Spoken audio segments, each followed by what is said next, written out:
Bonjour, bonjour à tous. Alors il est 4h45, on est lundi, on est lundi 24. Alors en ce matin, nous allons faire la lecture du chapitre 10 du livre de Nombres. La semaine dernière, j'ai fait la lecture du chapitre 8 et le chapitre 9.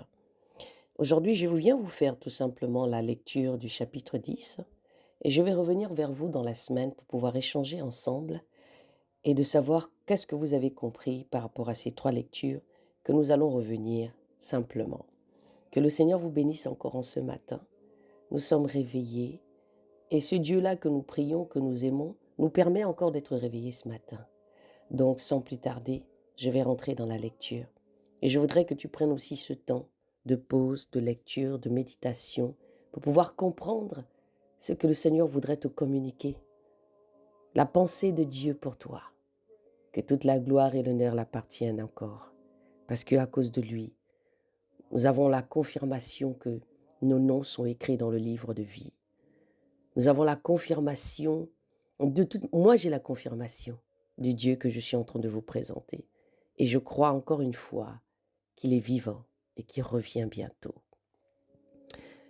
Euh, je lis la Bible. Les trompettes d'argent, c'est le chapitre 10, verset 1. Puis Yahweh parla à Moïse en disant, « Fais-toi 2 trompettes d'argent, battues au marteau. Elles te serviront pour convoquer l'assemblée et pour le départ des camps. Quand on en quand on sonnera, toute l'assemblée s'assemblera auprès de toi, à l'entrée de la tente d'assignation. Et quand on sonnera d'une seule, les princes qui sont les chefs des milliers d'Israël s'assembleront vers toi. Mais quand vous sonnerez avec un retentissement bruyant, ceux qui campent à l'Orient partiront, et quand vous sonnerez la seconde fois avec un retentissement bruyant, ceux qui campent au midi partiront. On sonnera avec retentissement bruyant pour leur départ. Lorsque vous convoquerez l'assemblée, vous ne sonnerez pas avec retentissement bruyant. Or, les fils d'Aaron, les prêtres sonneront les trompettes. Ce sera une loi perpétuelle pour vous et pour vos descendants. Et lorsque dans votre pays, vous, vous irez à la guerre comme contre l'ennemi qui vous combattra, vous sonnerez les trompettes avec un retentissement bruyant, et Yahweh, votre Dieu, se souviendra de vous, et vous serez délivrés de vos ennemis, aussi dans vos jours de joie, dans vos fêtes solennelles, et au commencement de vos mois. Vous sonnerez des trompettes en offrant vos holocaustes et vos sacrifices d'offrande de paix, et elles vous serviront de souvenir devant votre Dieu. Je suis Yahweh, votre Dieu. La nuée se lève, reprise, la marche dans le désert. La nuée se lève. Oui, c'est vrai que dans le chapitre 9, j'avais insisté sur le fait que il y avait la nuée. Yahweh se présentait comme ça en nuée le jour et la nuit. Cette nuée était devenue comme du feu. C'était sa présence au milieu de ces hommes-là, la présence de Dieu dans nos vies.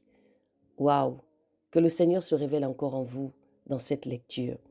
Au verset 1, au verset 11, pardon, la nuée se lève, reprise de la marche dans le désert. Parce que dans le précédent livre, la nuée pouvait s'arrêter pendant 1 mois, pendant des jours. Voilà, pendant des jours, la nuée pouvait s'arrêter. Ça pouvait faire 1 jour, 2 jours, 3 jours. Et quand elle se levait pour partir, en fait, on doit se laisser guider par le Seigneur. Parce qu'il fait chaque chose comme il veut en vrai. C'est pas lui qui nous suit, mais c'est nous qui le suivons dans la marche. Parce que nous avons accepté de marcher avec lui, en esprit et en vérité. Or, il arriva le 20e jour du second mois de la seconde année que la nuée se leva de dessus le tabernacle du témoignage, et les enfants d'Israël partirent du départ de Sinaï, selon l'ordre fixé pour leur marche. La nuée se posa dans le désert de Paran. Ils partirent donc pour la première fois, suivant le commandement de Yahweh, déclaré par Moïse, et la bannière du camp des fils de Juda partit la première selon leur armée. Nachon, fils d'Aminadab, commandait l'armée de Juda, et Netanaïl, fils de Tsuar, commandait l'armée de la tribu des fils d'Isaacar, et Eliab, fils de Hélon, commandait l'armée de la tribu des fils de Zabulon. Et le tabernacle fut démonté, et les fils de Gershon et les fils de Merari, qui portaient le tabernacle, partirent. Puis la bannière du camp de Ruben partit selon leur armée, et Élitsur, fils de Chédeur, commandait l'armée de Ruben, et Shelumiel, fils de Tsurishadai, commandait l'armée de la tribu des fils de Siméon. Et Eliasap, fils de Duel, commandait l'armée des fils de Gad. Alors les Kéanites, qui portaient le sanctuaire, partirent cependant. On dressait le tabernacle en entendant leur arrivée. Puis la bannière du camp des fils d'Éphraïm partit selon leur armée. Elishama, fils d'Amihud, commandait l'armée d'Éphraïm. Et Gamiel, fils de Pédassur, commandait l'armée de la tribu des fils de Manassé. Et Abidan, fils des fils de Benjamin, enfin la bannière des camps des fils de Dan, qui faisaient l'arrière-garde, partis selon leur armée, et Aïzer, fils d'Amishadai, commandait l'armée de Dan, et Paguel, fils d'Ocran, commandait l'armée de la tribu des fils d'Asser, et Aïra, fils d'Énan, commandait l'armée de la tribu des fils de Nephtali. Tel fut l'ordre, d'après lesquels les enfants d'Israël se mirent en marche selon leur armée. C'est ainsi qu'ils repartirent. Et Moïse dit à Obad, fils de Rouel, le Médianite, beau-père de Moïse, nous allons au lieu dont Yahweh a dit, je vous donnerai, viens avec nous et nous te ferons du bien, car Yahweh a promis de faire du bien à Israël. Et Obad lui répondit, je n'irai point, mais je m'en irai dans mon pays et vers ma parenté. Et Moïse lui dit, je te prie, ne nous quitte pas, car tu nous serviras de guide, parce que tu connais les lieux où nous aurons à camper dans le désert. Et il arriva que quand tu seras venu avec nous et que le bien que Yahweh doit nous faire sera arrivé, nous te ferons aussi du bien.